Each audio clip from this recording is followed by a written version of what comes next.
Yeah, so let me go through what the survey told us. And of course, just in terms of context, then we have this is a virtual SME conference for SMEs by SMEs. And so within that context, we spoke to 131 SMEs, and we did this across 17 key sectors in Nairobi.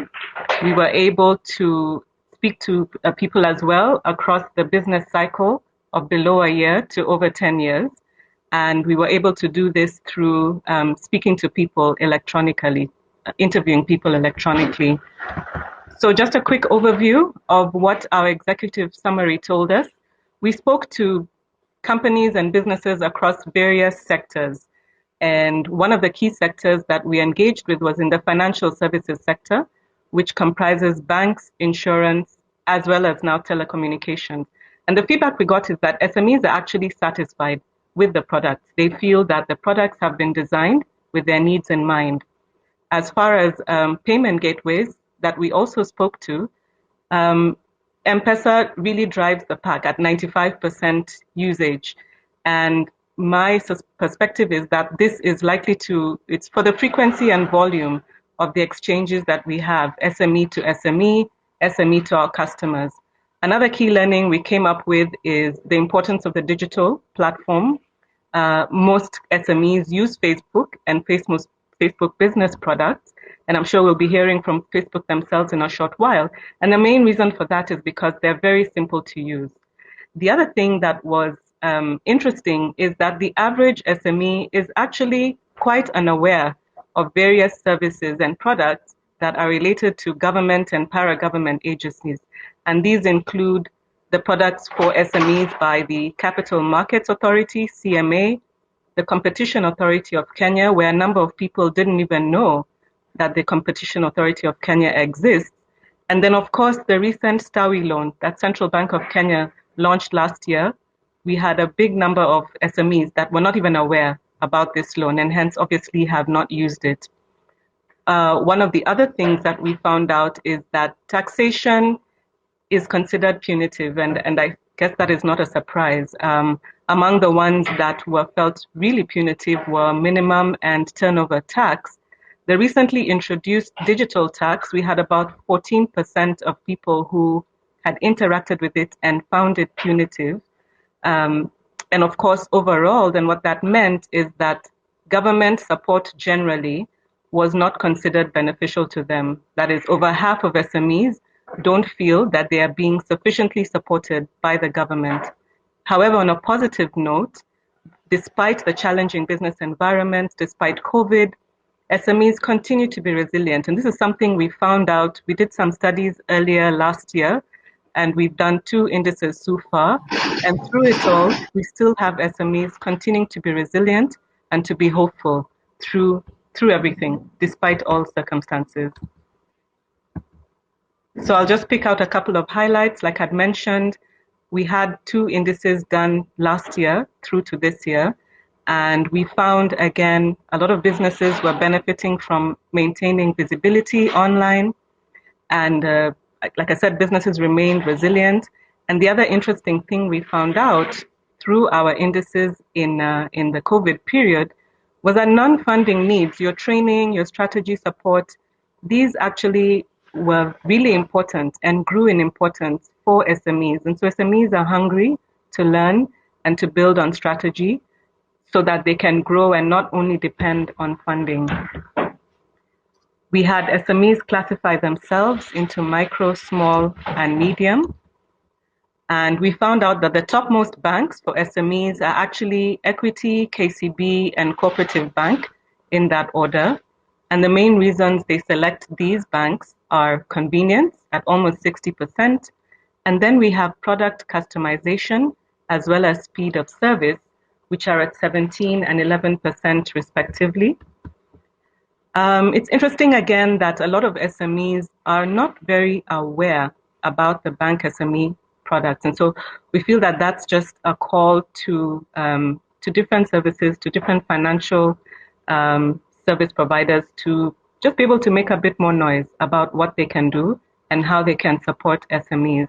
We had almost half of SMEs indicating that they weren't aware of the bank SME business support products. In terms of whether they were satisfied, again, that came out very clearly. Almost 50%, at 47%, it specifically felt that these products were designed with them in mind. Just a quick touch on insurance. Again, we asked businesses, do they have one or more business insurance cover? We found a majority did not. That was 65%. But for the few that had, the top products were for staff medical covers, public liability, and asset insurance. Staff medical covers almost at 50%. In terms of those who are considering cover, however, we have a big number, 60%, who are saying that they are interested in putting up cover in 2021.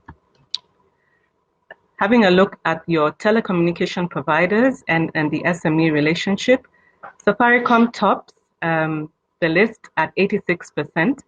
And the main reasons for this are for use of SMS, data, and fixed line, which are considered the key products that SMEs will engage with in the Safaricom network.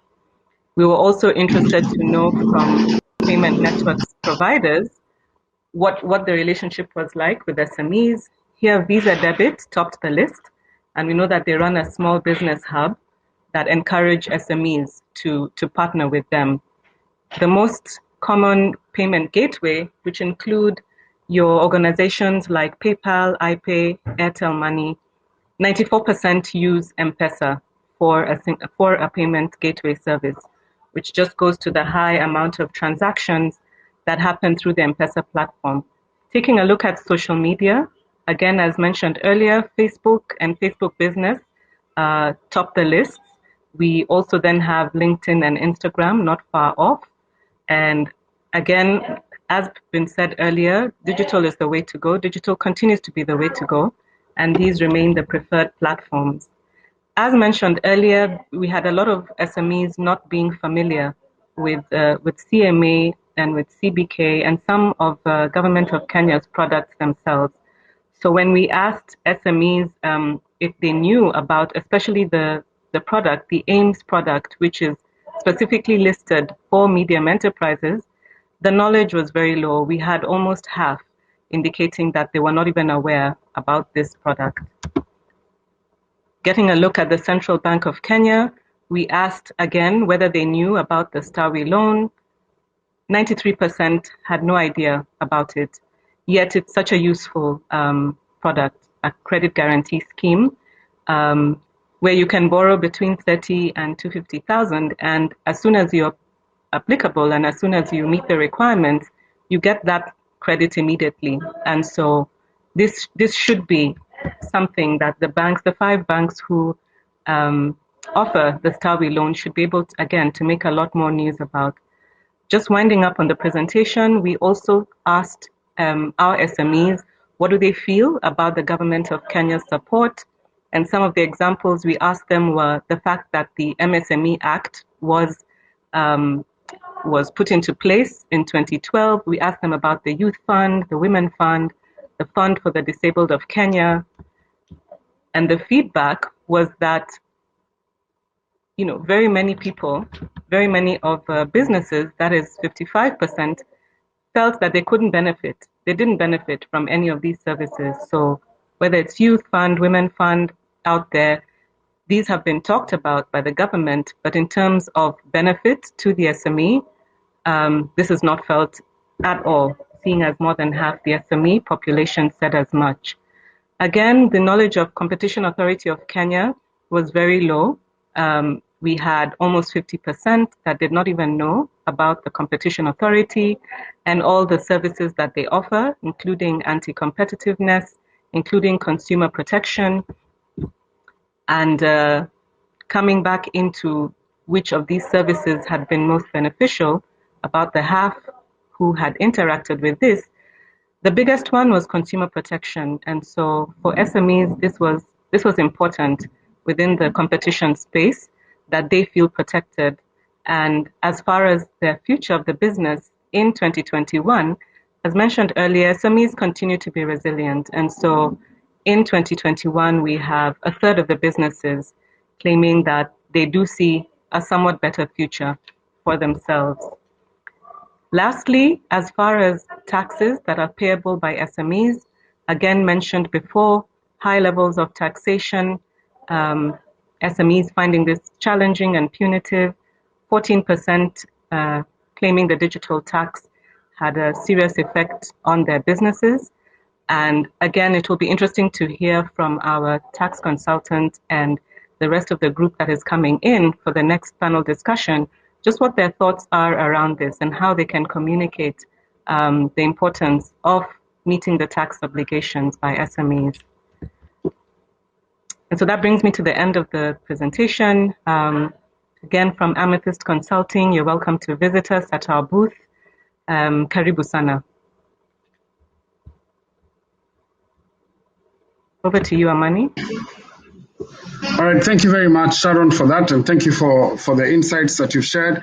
I hope you can drop them at the handouts. I'm sure there's a lot of questions about what some of these insights mean, and Yes. so we hope that you'll be around today and tomorrow to engage with some of the questions that come as a result of your insight. But thank you very much for sharing that. Asante.